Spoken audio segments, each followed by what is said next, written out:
Burung cemera, si burung merbah, di hujung desa terbang bertamu. Salam mesra, salam muhibah, di channel KMK kita bertemu. Jom kita belajar KMK. Hai, selamat pagi dan salam sejahtera. Pada hari ini, cikgu akan membincangkan tentang teknik menjawab soalan bincangkan untuk subjek Kesusasteraan Melayu Komunikatif STPM untuk kata tugas soalan bincangkan.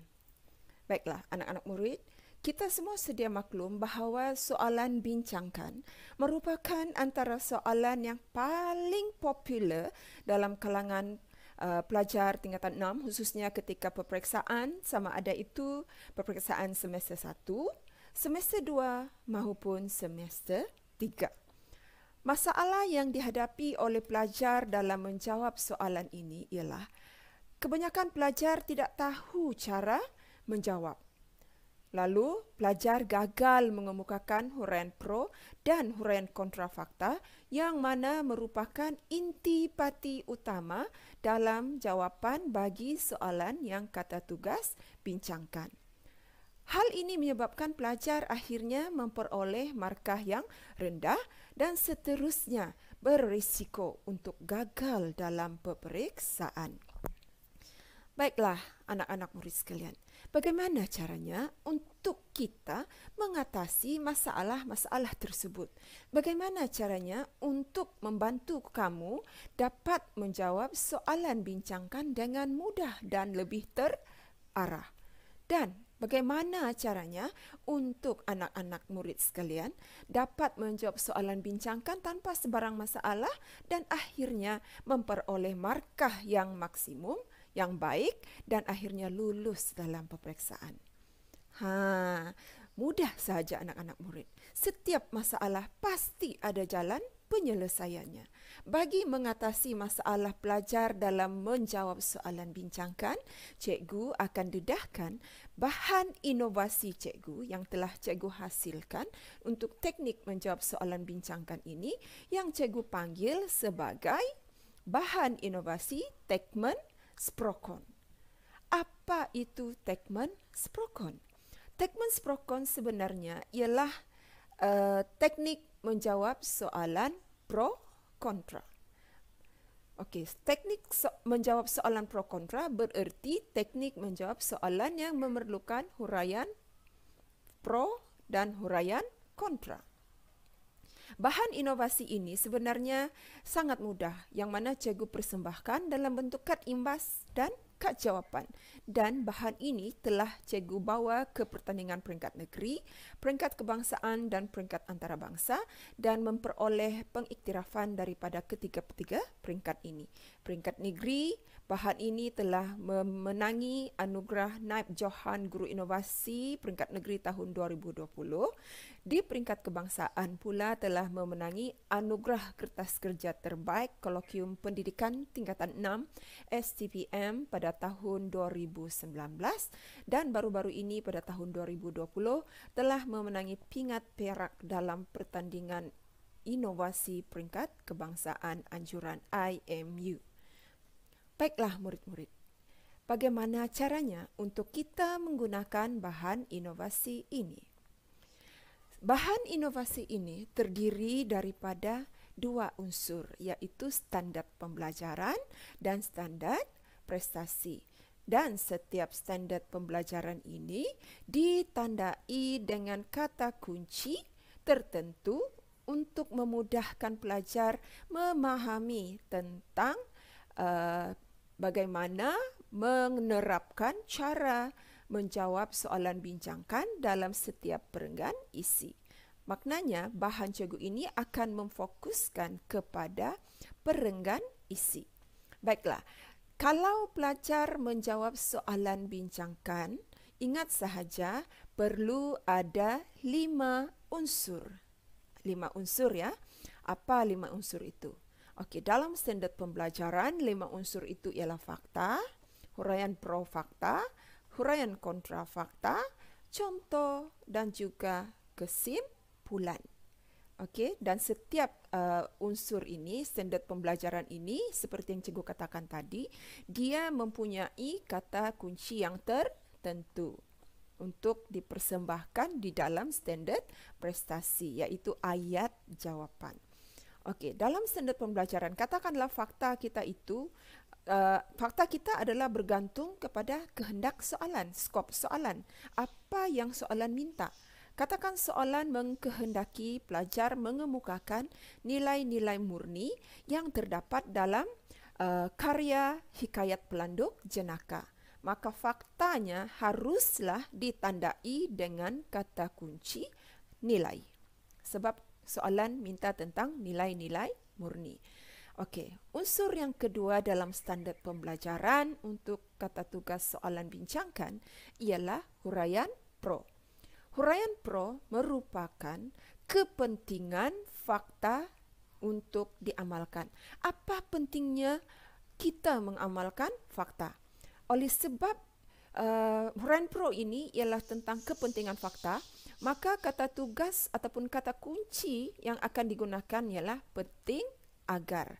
Penting agar. Okey. Manakala yang ketiga, huraian kontra. Huraian kontra ialah ramalan sekiranya nilai ataupun fakta tadi tidak diamalkan. Ramalan sekiranya ramalan kesan jika fakta tidak diamalkan. Okey, oleh sebab ini adalah ramalan, maka kata kunci yang digunakan boleh sekiranya pastinya ataupun tanpanya pasti. Terpulang mana yang lebih dekat di hati pelajar, sama ada ingin guna sekiranya pastinya atau tanpanya pasti. Kedua-duanya boleh digunakan.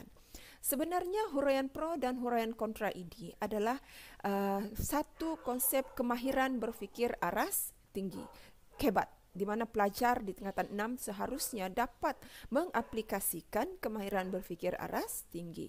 Okay, maksudnya huraian pro dan huraian kontra ialah satu aras di mana pelajar perlu mengemukakan pandangan pelajar sendiri.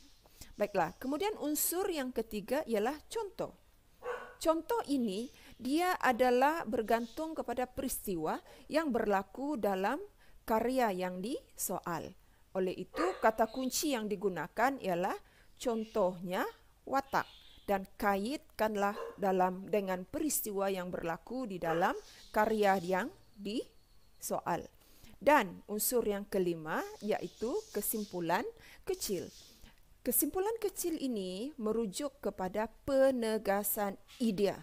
Penegasan idea yang mana merupakan penanda kesimpulan, cadangan dan harapan yang dikaitkan dengan isu iaitu fakta di atas. Fakta yang kita jadikan perbincangan. Okey, kata kunci untuk kesimpulan kecil ialah jelasnya, haruslah, agar. Okey, jelasnya, haruslah, agar. Okey, itu semua terkandung di dalam kad imbas di mana kita akan mengemukakan 5 unsur dalam setiap binaan perenggan isi kita untuk soalan bincangkan, iaitu standard pembelajaran, iaitu perlu ada fakta, huraian pro fakta, huraian kontra fakta, contoh dan kesimpulan kecil. Contoh kata kunci bagi setiap unsur ini adalah bergantung kepada setiap unsurlah. Macam fakta tadi, dia bergantung kepada skop soalan. Kalau huraian pro merujuk kepada kepentingan fakta, ditandai dengan kata tugas penting agar. Huraian kontra fakta pula yang merujuk kepada ramalan kesan jika fakta tidak diamalkan, ditandai dengan kata tugas sekiranya pasti atau tanpanya pasti. Keempat, perlu disokong dengan contoh peristiwa yang mana merujuk kepada peristiwa yang berlaku dalam karya yang disoal. Gunakan kata kunci, contohnya watak, dan unsur terakhir yang berupa kesimpulan kecil merujuk kepada penegasan idea, cadangan dan harapan, ditandai dengan kata tugas jelasnya atau jelaslah, haruslah, agar. Okey? Okey, untuk lebih jelas, mari kita lihat Bagaimana standard pembelajaran ini dipersembahkan dalam bentuk standard prestasi dengan menggunakan kata tugas yang ataupun kata kunci yang telah kita bincangkan. Ya, ini dia ya. Okey, katakan tadi soalan kita ialah tentang nilai-nilai murni dalam hikayat Pelanduk Jenaka. Maka lihat di sini ya anak-anak murid, kita tahu bahawa kalau soalan bincangkan, kita mesti ada fakta, huraian pro, huraian kontra, contoh dan kesimpulan kecil. Dan setiap satunya kita ada dia punya kata kunci yang kita akan gunakan dalam bahagian standard prestasi, khususnya dalam menjawab soalan bincangkan ini ya. Ini ada dalam kad jawapan. Baiklah, katakanlah ini adalah contoh satu perenggan isi. So, pelajar akan persembahkan dalam bentuk yang lebih terarah. Biasakan diri dulu guna cara ini. Yang penting, pelajar tahu bahawa ada 5 unsur ini ya. Okey, so nilai berani. Huraian pro, nilai berani penting dijadikan amalan dalam kehidupan agar melahirkan insan yang tidak gentar berdepan cabaran. Ini yang kita panggil huraian pro yang merujuk kepada kepentingan fakta. Apa pentingnya berani? Okey, boleh nampak ya, nilai berani penting dijadikan amalan dalam kehidupan agar melahirkan insan yang tidak gentar berdepan cabaran. Okey, huraian kontra dikemukakan setelah huraian pro. Okey, huraian kontra tadi ialah ramalan kesan jika fakta tidak diamalkan. Kita boleh guna kata kunci sekiranya pasti atau tanpanya pasti. Dalam hal ini cikgu guna sekiranya pasti. Sekiranya nilai berani tidak diamalkan dalam kehidupan, pastinya seseorang itu akan gentar berhadapan cabaran. Maka ini yang kita panggil ramalan kesan negatif jika fakta tidak diamalkan. Ya? Apa akan jadi jika seseorang itu tidak berani? Dia akan jadi gentar berdepan cabaran. Okey, setelah pelajar kemukakan huraian kontra, sokonglah isi dan huraian itu dengan mengemukakan contoh peristiwa yang berlaku di dalam karya dengan mengemukakan watak, fakta dan huraikan contoh peristiwa. Okey, contohnya watak kamu ialah Tuan Syekh Alam di Rimba berani, ulang balik fakta, berani bagaimana dengan berdepan dengan raksasa yang menganiaya penduduk Rimba walaupun tubuhnya jauh lebih kecil daripada raksasa, sedangkan badak, harimau dan seladang melarikan diri apabila didatangi oleh raksasa. So ini keberanian Tuan Syekh Alam di Rimba. Jelas menampakkan Tuan Syekh Alam di Rimba, seekor pelanduk tu, begitu berani mendepani raksasa biarpun tubuhnya kecil jika dibandingkan dengan haiwan-haiwan lain yang bertubuh lebih besar seperti badak, harimau dan seladang yang terus melarikan diri apabila didatangi oleh raksasa. So contoh ini sangat jelas menggambarkan tentang keberanian ataupun fakta ini, fakta berani ya. Ada watak, ada fakta, ada contoh peristiwa. Akhir sekali, selepas contoh, pelajar perlu mengukuhkan isi mereka dengan membina kesimpulan kecil, iaitu yang berbentuk penegasan idea, cadangan dan harapan yang ditandai dengan kata kunci jelasnya, haruslah, agar. Okey, di sini ini juga sebenarnya berupa kebat, kemahiran berfikir aras tinggi. Selain pada bahagian huraian pro dan huraian kontra, kesimpulan kecil ini juga sebenarnya adalah kemahiran berfikir aras tinggi. Menguji kemahiran berfikir aras tinggi pelajar.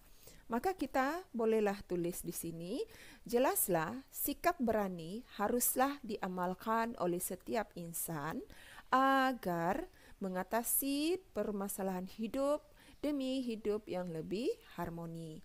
Boleh nampak di sini ada penanda kesimpulan, ada cadangan, ada harapan. Okey, itu setelah kita persembahkan unsur-unsur tadi, 5 unsur tadi dalam bentuk ayat lengkap.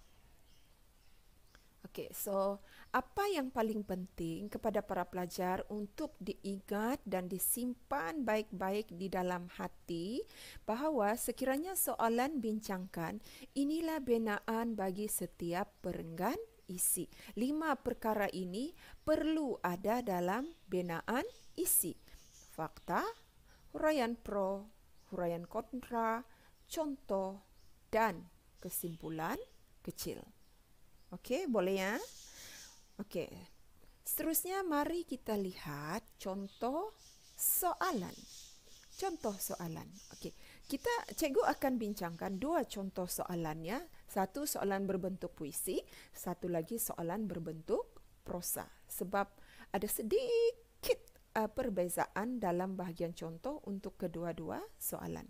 Baik, kita masuk dahulu contoh soalan bahagian puisi.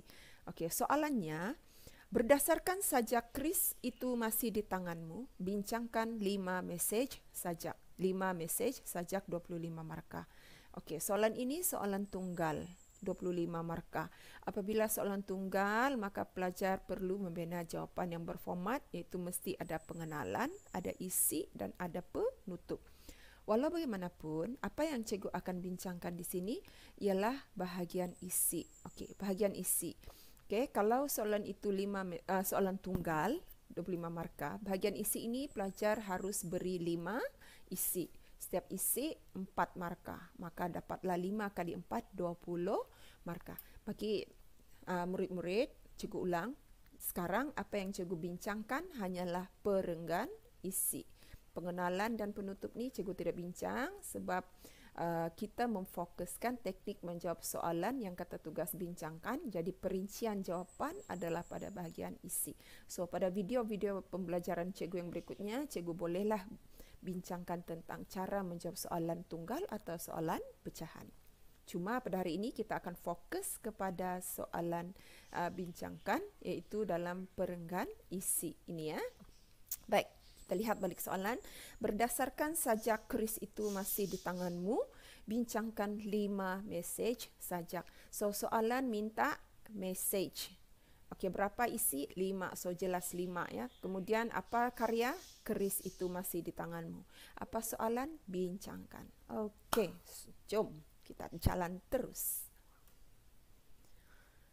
Okey, sekarang kita lihat.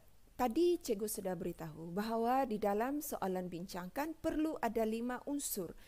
Fakta, huraian pro, huraian kontra, contoh dan kesimpulan kecil. Maka kita pun aplikasikan benda tu. Okey, begini. Ada fakta, huraian pro, huraian kontra, contoh, huraian contoh, kesimpulan kecil. Maka di sinilah yang cikgu katakan tadi, soalan puisi ini cara menjawabnya ada sedikit perbezaan terutama pada bahagian contoh. Okey. Kalau dalam soalan puisi, contoh itu ialah contoh baris berdasarkan puisi yang dikemukakan. Mesti ambil contoh baris untuk menyokong fakta yang dibincangkan. Okey, setelah itu contoh baris ini perlu dihuraikan, yang mana kita panggil sebagai huraian contoh.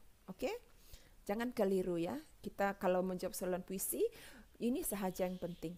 Contoh kita ialah baris puisi berdasarkan sajak yang telah diberikan dalam soalan. Just teliti analisis manakah baris yang mengungkapkan tentang fakta, kemudian huraikan contoh tersebut.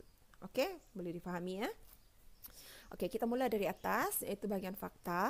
Katakan fakta kita untuk soalan mesej tadi, fakta kita yang pertama, cikgu hanya bincang 1 fakta ya. Anak-anak murid 4 fakta lain cikgu tidak bincang. Kalau cikgu bincang, nanti kita boleh bincang di dalam slot-slot yang berikutnya lah. Tapi untuk hari ini kita hanya bincang 1 isi. Yang penting kamu faham 1 isi. Bagaimana cara menjawab soalan bincangkan dalam puisi dan dalam prosa. Okey, kita mula. Fakta, katakan mesejnya tentang kejujuran dalam persahabatan. Kejujuran dalam persahabatan itu fakta. Kejujuran dalam persahabatan. Huraian pro-nya ialah, kita tahu huraian pro tadi ialah kepentingan fakta. Kepentingan fakta. Maka kita pun tahu bahawa kita harus mengemukakan apa pentingnya jujur dalam persahabatan. Maka kita pun tulis, kejujuran penting agar orang lain menaruh kepercayaan terhadap kita. Kejujuran penting agar orang lain menaruh kepercayaan terhadap kita. Ini kata kunci, penting agar untuk huraian pro. Setelah kita beri huraian pro, kita harus sokong dengan huraian kontra. Kita mesti kukuhkan dengan huraian kontra. Kita akan guna kata tugas sama ada sekiranya pasti atau tanpanya pasti. Okey, huraian kontra tadi, dia ialah ramalan kesan jika fakta tidak diamalkan. Fikirlah, apa akan jadi ya kalau saya tidak jujur dalam persahabatan? Oh, orang akan pandang rendah terhadap saya. Orang tidak akan menaruh kepercayaan terhadap saya. Orang tidak akan pernah percaya dengan saya. Okey, sudah fikir begitu, maka persembahkan dalam bentuk ayat. Tanpanya, pasti orang lain tidak akan menaruh kepercayaan kepada kita. Ini yang kita panggil kebat dua ni. Ini benda ni pelajar tidak akan jumpa dalam buku rujukan. Tetapi pelajar boleh fikir sendiri. Apakah kesannya jika saya tidak jujur dalam persahabatan? Mengapa saya harus jujur dalam persahabatan? Itu yang kita panggil kebat. Okey. Kemudian setelah beri fakta, huraian pro, huraian kontra, perlu disokong dengan contoh baris. Contoh baris, di mana pelajar jumpa kejujuran dalam persahabatan? Di baris mana? Maka pelajar pun jumpa, dia kata, di sini. Turunkan sahaja baris itu, rangkap itu, baris itu. Kadang-kadang tidak semestinya satu rangkap. Dia hanya beberapa baris. Jadi ambil baris itu, pindahkan ke dalam jawapan. Kekalkan bentuk penulisan asal. Okay. So kita tengok sini kejujuran dalam persahabatan. Contohnya, ketika kini engkau teruji erti ketabahan, setia seorang musuh, tikaman seorang sahabat, jujur seorang seteru, fitnah seorang kerabat. Jadi di sini kita boleh nampak tentang mesej pentingnya kejujuran dalam persahabatan. Okey. Setelah menurunkan contoh ini, jangan lupa ya anak-anak, huraikan maksud contoh ini. Huraikan maksud baris ini. Okey. Penyajak menjelaskan bahawa ketabahan seseorang dalam menjalani persahabatan boleh teruji apabila seseorang sahabat itu bersikap tidak jujur di belakang kita. Okey, itu ujian dalam persahabatan. Setelah mengemukakan huraian contoh, kukuhkan atau buatlah penegasan idea terhadap isi kamu ini dengan membina kesimpulan kecil. Jelasnya, kita haruslah sentiasa jujur dalam persahabatan. Ini dikaitkan dengan isu jujur. Ini ialah cadangan. Ini ialah kata tugas kesimpulan kecil, penanda dia, agar disenangi oleh orang lain. So, agar ini ialah harapan. Jadi di sini, di kesimpulan kecil, kita nampak ada penanda kesimpulan, ada cadangan, ada harapan. Okey, boleh difahami ya? Itu cara menjawab soalan bincangkan untuk soalan bentuk puisi. Okey, apabila dipersembahkan dalam bentuk penulisan, perenggan isi, inilah contoh perenggannya. Kejujuran dalam persahabatan. Kejujuran penting agar orang lain menaruh kepercayaan terhadap kita. Tanpanya, pasti orang lain tidak akan menaruh kepercayaan kepada kita. Contohnya, ketika kini engkau teruji erti ketabahan, setia seorang musuh, tikaman seorang sahabat, jujur seorang seteru, fitnah seorang kerabat.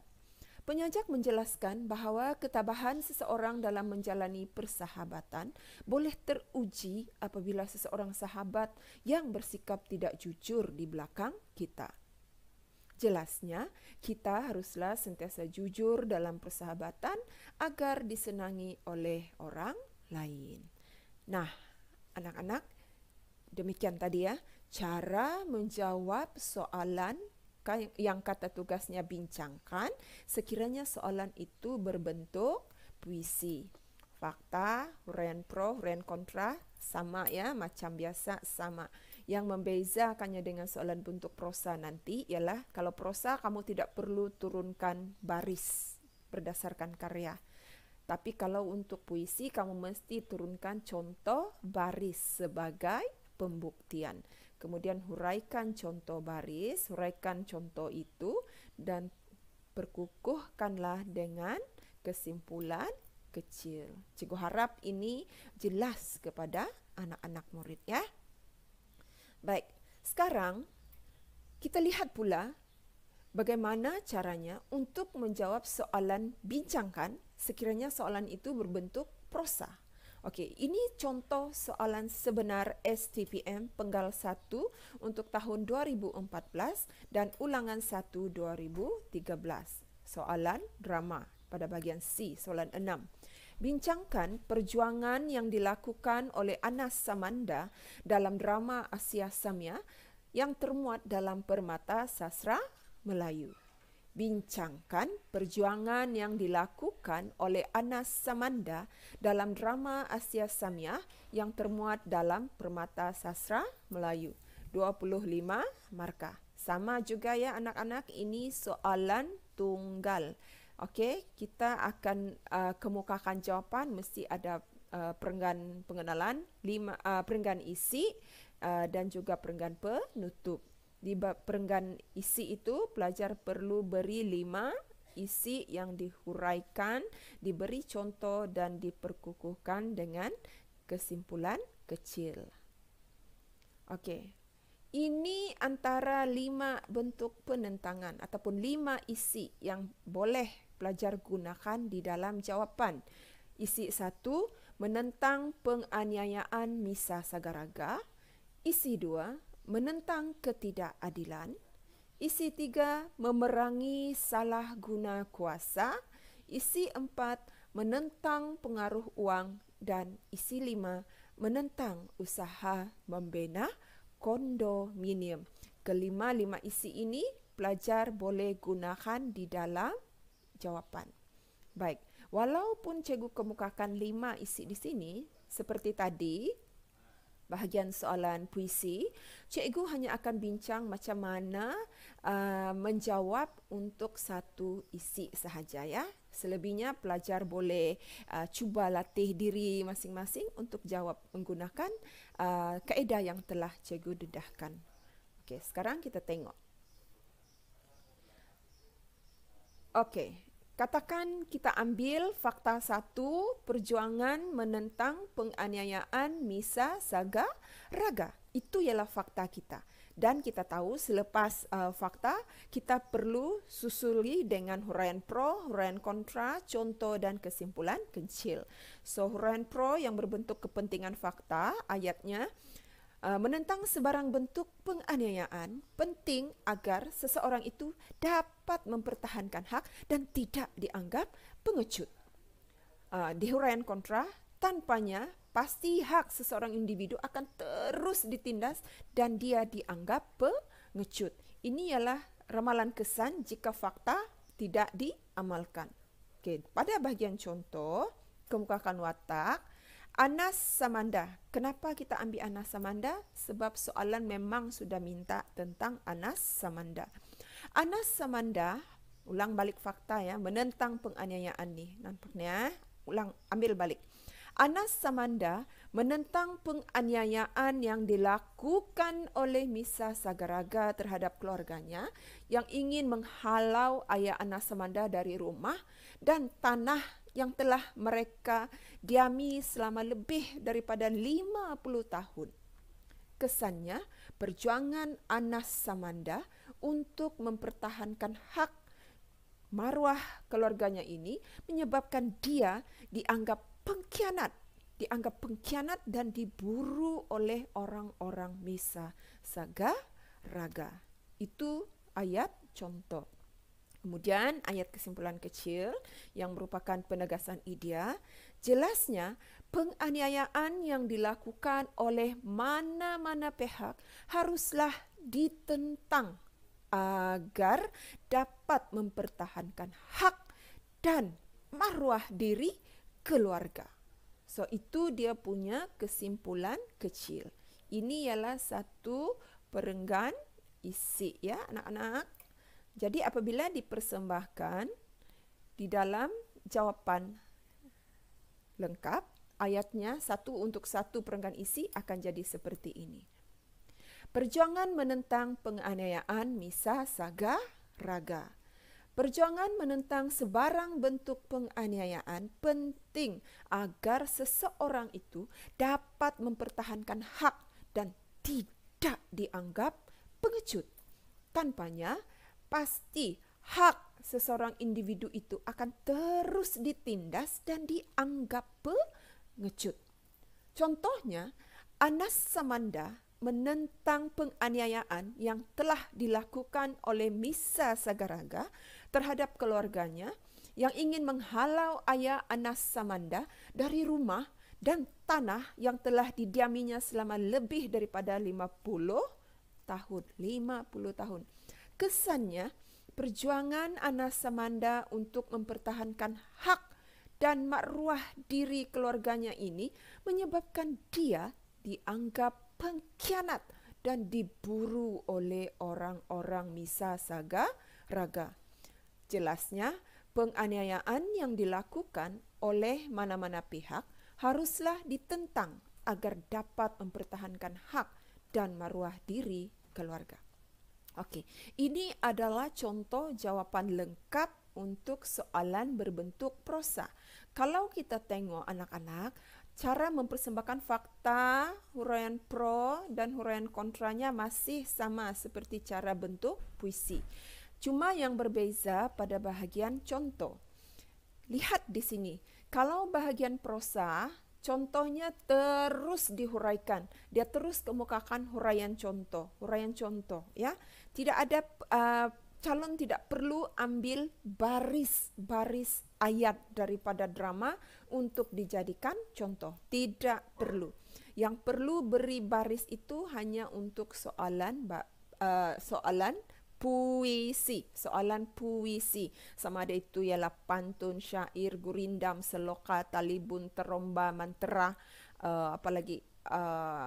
sajak. Okey, yang itu calon wajib beri baris sebagai baris puisi sebagai pembuktian fakta. Tapi kalau untuk prosa tidak perlu, melainkan sekiranya soalan itu ada memberi petikan. Kalau soalan itu berdasarkan petikan, maka pelajar perlu mesti ambil contoh baris yang menyokong fakta. Okey, itu bezanya ya.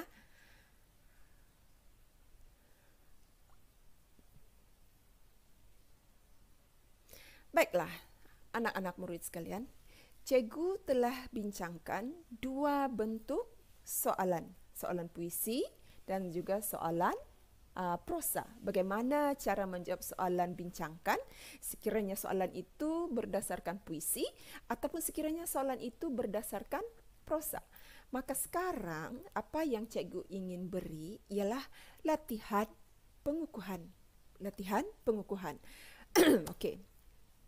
Berdasarkan prosa hikayat Pelanduk Jenaka yang termuat dalam teks Permata Sastra Melayu, bincangkan 5 nilai moral yang terdapat dalam watak Tuan Syekh Alam di Rimba. Berdasarkan prosa hikayat Pelanduk Jenaka yang termuat dalam teks Permata Sastra Melayu, bincangkan 5 nilai moral yang terdapat dalam watak Tuan Syekh Alam di Rimba. 25 markah. Maka anak-anak murid sekalian, tugasan ini merupakan tugasan pengukuhan kepada anak-anak murid. Cubalah guna apa yang telah cikgu bincangkan tadi, Tegmans Prokon itu tadi, bagaimana cara menjawab soalan bincangkan itu tadi bagi soalan ini. Aplikasikan bagaimana teknik menjawab yang telah cikgu bincang tadi untuk menjawab soalan ini. Jangan risau anak-anak, kalau soalan bincangkan, ingat sahaja 5 perkara. Fakta, huraian pro, huraian kontra, contoh, dan kesimpulan kecil. Itu sahaja. So, jangan risaulah ya. Okey, so itu sahaja daripada cikgu. Selamat menjawab dan semoga anda semua akan dapat menjawab dengan lebih mudah, lebih lancar, lebih terarah dengan apa yang telah cikgu bincangkan sebentar tadi. Sampai kita berjumpa lagi. Bye.